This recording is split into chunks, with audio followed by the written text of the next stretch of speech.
Hi అండి, welcome to my channel. మీకు కనుక మా వీడియో నచ్చితే తప్పకుండా లైక్ చేయండి, షేర్ చేయండి, సబ్స్క్రైబ్ చేసుకోవడం మాత్రం అసలు మర్చిపోకండి. ఇంకా ఇంట్లో అందరూ అయితే కూర్చుని ఉంటారు. రాజు అయితే చెప్తూ ఉంటాడు, ఎప్పటిలాగే ఈ సంవత్సరం కూడా వారి పేరు మీద గుళ్ళో అన్నదానానికి వాటికైతే ఏర్పాటు చేశాను, అందరం కలిసి వెళ్దాం అని చెప్పి అంటాడు అనమాట రాజు.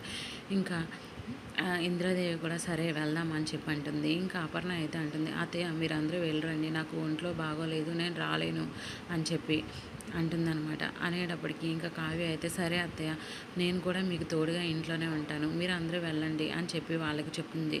ఇంకా ఆ మాటకైతే అపర్ణ సంతోషపడుతుంది.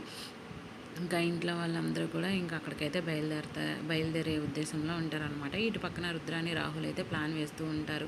ఇంకా రాహుల్ అయితే చెప్తూ ఉంటాడు, ఇప్పుడు అపర్ణ అత్తయ్యకి ఏదన్నా జరిగితే ఆ నింద కావ్య మీద పడుతుంది అని చెప్పి అంటాడు. ఏదైనా జరగడం అంటే అని చెప్పి రుద్రాని అంటుంది.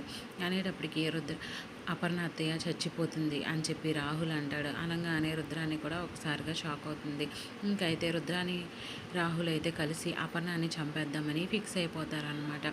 ఇంకా కావ్య మరి అపర్ణని ఎలా కాపాడుతుందో చూద్దాం. Thank you for watching. Please like, share and subscribe.